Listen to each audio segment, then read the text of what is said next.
सामेन, सुल्तान अपने इस दरबारी की ज़हानत व फ़तानत और इल्मी कमाल का अक्सर इम्तहान लिया करता था, जिसमें हमेशा वो सुरखरू होता। एक दिन सुल्तान ने उसे बुलवाया और कहा कि चूँकि तुम्हें इल्म नजूम पर अपनी काबिलियत का बड़ा दावा है, तो मुझे बताओ कि मैं अभी महल के 8 दरवाज़ों में से किस दरवाज़े से बाहर जाऊंगा। ये सुनकर उसने एक कागज़ के टुकड़े पर अपना जवाब लिखा और उसे सुल्तान की मसनद के नीचे रख दिया। इसके बाद सुल्तान ने हुक्म दिया कि फ़ौरन महल की मशरक़ी दीवार को तोड़कर एक नया दरवाज़ा बनाया जाए। चुनांचे हुक्म की तामील हुई और नया दरवाज़ा बना दिया गया। सुल्तान इस दरवाज़े से बाहर निकल गया। फिर इसके बाद जब वो कागज़ का टुकड़ा देखा गया तो उस पर दर्ज जवाब देखकर न सिर्फ सुल्तान बल्कि सारे दरबारी महवे हैरत थे। इस पर लिखा था, इन दरवाज़ों के अलावा जिस दरवाज़े से सुल्तान चाहेंगे। इसी तरह एक मर्तबा सुल्तान ने उसे इल्म नजूम की मदद से उसकी मौत का वक्त बताने का हुक्म दिया, तो उसने हिसाब किताब के बाद 20 साल बाद अपनी मौत का वक्त बताया।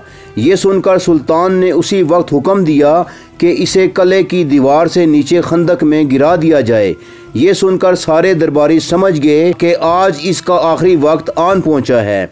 ये सुनकर सारे दरबारी समझ गए कि आज इसका आखिरी वक्त आन पहुंचा है। लेकिन जब सुल्तान के हुक्म की तामील की गई और उसे निहायत ऊंचाई से खंदक में गिराया गया तो वो महफूज रहा और ज़िंदा बच गया। जी हाँ, ये शख्स अबू रेहान मोहम्मद अल बैरूनी थे और ये सुल्तान मशहूर व मारूफ मुसलमान बादशाह सुल्तान महमूद गजनवी थे।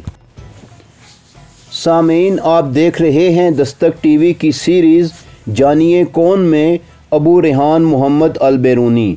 लेकिन पहले आप हमारी इस वीडियो को लाइक करें, दस्तक टीवी को सब्सक्राइब करें और बेल आइकन भी प्रेस करें ताकि आपको हमारी मालूमाती वीडियोस मिलती रहें। सामीन, आज से तकरीबन 1000 साल पहले अबू रेहान मोहम्मद बिन अहमद अल बैरूनी मुल्क उज़्बेकिस्तान, जो उस वक्त ख्वारज़म कहलाता था, इसके शहर कास की नवाही बस्ती बैरून में पैदा हुए। यतीमी और गुर्बत की वजह से आपकी वालिदा जंगल से लकड़ियां काट कर फ़रोख्त करती और अपने बच्चे की परवरिश करती। इसकी ख्वाहिश थी कि इसका बच्चा पढ़ लिख कर अपने मुआशरे में इज़्ज़त व वक़ार के साथ ज़िंदगी बसर करे। बचपन में अल बैरूनी अपनी माँ के साथ जंगलों में जाता। वो जंगली बूटियों और नबातात का न सिर्फ मुतालिया करता बल्कि इन पर मुख्तलिफ़ तरीक़ों से रिसर्च भी करता रहता। इसका नाम तो मोहम्मद था, लेकिन माँ इसे प्यार से अबू रेहान कहा करती थी और बाद में इसने अल बैरूनी के नाम से सारी दुनिया में ज़बरदस्त शोहरत हासिल की। अबू रेहान की बचपन ही में एक यूनानी माहिर नबातात से मुलाकात हुई। उस यूनानी शख्स ने इस कम उम्री में जब अबू रेहान की जड़ी बूटियों और नबातात से मुतल्लिक मालूमात देखी तो हैरत ज़दा रह गया। उसने न सिर्फ अबू रेहान अल बैरूनी को अपनी शागिर्दी में ले लिया बल्कि कुछ अरसा बाद इसने अल बैरूनी को ख्वारज़मी शहज़ादा, जो इल्म रियाजी और फ़ल्कियात का माहिर था, अबू मंसूर के हवाले कर दिया। अल बैरूनी ने शहज़ादे को अपने इल्म व तहक़ीक़ से खूब मुतासिर किया। चुनांचे ख्वारज़मी सल्तनत की ज़ेर सरपरस्ती अल बैरूनी को वक्त के बेहतरीन मुअल्लिमों से इल्म रियाजी, फ़ल्कियात और ज्योमेट्री सीखने का मौका मिला। यूनानी ज़ुबान वो पहले ही उस यूनानी हकीम से सीख चुका था, इसलिए अल बैरूनी ने सुकरात, अरस्तु, जालिनूस, फिसागोरस, अक्लीदस, बतलीमूस और आर्शमीदस का खूब गहराई से मुतालिया किया। वैसे तो शायद ही इल्म की कोई ऐसी शाख हो जिसका अल बैरूनी ने मुतालिया ना किया हो, लेकिन इल्म रियाजी, ज्योमेट्री, फ़ल्कियात, तिब और फ़लसफ़ा में वो अपना सानी न रखता था। आपका शुमार 10वीं सदी ईस्वी के माहिर फ़ल्कियात, माहिर ज्योमेट्री और रियाजी दान, फ़लसफ़ी, मुफ़क्किर, मुहक्किक, माहिर तबीयात व मादनियात, माहिर बशरियात और आला पाए के साइंसदानों में होता था। आपको दीनी उलूम, फ़िक़्ह और इलाहियात में भी उस्ताद माना जाता था। 25 साल की उम्र में आपने इल्म की मज़ीद जुस्तजू के लिए रख्ते सफ़र बांधा और बुखारा चले गए। यहाँ कुछ अरसा क़याम किया, फिर बहिरा कैस्पियन के साहिली इलाके गोरगान में अमीर काबूस के पास चले गए। यहीं पर आपकी मुलाकात इब्ने सीना से भी हुई। सामेईन, अल बेरूनी ने रोशनी, हरारत और पानी पर भी खूब तहकीक की। इसी दौर में सुल्तान महमूद गजनवी सल्तनत ख्वारज़म पर हमला आवर हुए और उसे शिकस्त दी और वापसी पर अल बेरूनी को यरगमाल बनाकर अफ़गानिस्तान गजनी अपने दरबार में ले आए। चूँकि अल बेरूनी ख्वारज़म सल्तनत के बड़े महबूब और चहीते दानिशवर थे, इसीलिए शुरू में सुल्तान महमूद गजनवी की इनसे ना बनती थी, लेकिन बाद के अदवार में सुल्तान महमूद भी अल बेरूनी के दिलदादा हो गए थे। 1030 ईस्वी में सुल्तान महमूद की वफ़ात के बाद इनके बेटे सुल्तान मसूद तख्त नशीन हुए, तो अल बेरूनी के साथ बहुत अच्छा बर्ताव करने की वजह से अल बेरूनी भी अपने वतन वापस ना लौटे और बाकी मांदा ज़िंदगी गजनी ही में बसर की।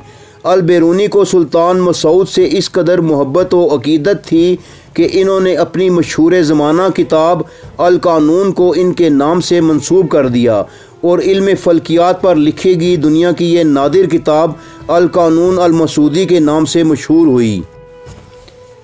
आपने 140 कुतब तहरीर की, जिनमें ज़्यादातर रियाजी, ज्योमेट्री और फ़ल्कियात पर लिखी गईं। आपको अपनी मादरी ज़बान के अलावा यूनानी, अरबी, फ़ारसी, संस्कृत और इब्रानी ज़बानों पर भी अबूर हासिल था। आपने दुनियाए इस्लाम के एक आला व अरफा मुफक्किर के हवाले से बड़ी शोहरत पाई। आपकी ज़्यादा मशहूर कुतब में असारुल बाकिया, किताबुल हिंद, तहदीदुल निहाया और कानून अल मसूदी 1000 साल गुजर जाने के बाद आज भी उसी ज़ौक़ शौक़ से पढ़ी जाती हैं। सामेईन, अल बेरूनी ने पाकिस्तान के ज़िला पंजाब के इलाका पिंड दादन खान में बैठ कर ट्रिग्नोमेट्री के उसूलों के तहत ज़मीन का रेडियस दरियाफ़्त किया। आप मैथमेटिकल जोग्राफ़ी के ज़रिए शहरों के दरमियानी फासले और उनके कोऑर्डिनेट्स निकालने के असूल वज़ा किए। आपने ट्रिग्नोमेट्री के उसूलों के ज़रिए काबा पाक की सिमत का सही तयन करके मुसलमानों की मुश्किल हल फरमाई। इसके अलावा अल बेरूनी ने चाँद, सितारों और सैयारों की हरकत और रोशनी की रफ्तार पर बेशबहा काम करके ज़बरदस्त खिदमात सर अंजाम दी। आपने वक्त को नापने का तरीका निकाला। आपने अपने दौर की मुख्तलिफ तहज़ीबों का न सिर्फ ज़िक्र किया बल्कि उन तहज़ीबों पर भी अच्छी खासी रोशनी डाली जो आपसे पहले मिट चुकी थीं। अबू रेहान मोहम्मद बिन अहमद अल बेरूनी सन 1050 में गजनी अफ़गानिस्तान में वफ़ात पाकर अपने खालिक हकीकी से जा मिले। अल्लाह पाक उन्हें जन्नतुल फिरदौस में आला मकाम अता फ़रमाए। अल्लाहुम्मा आमीन या रब्बल आलमीन।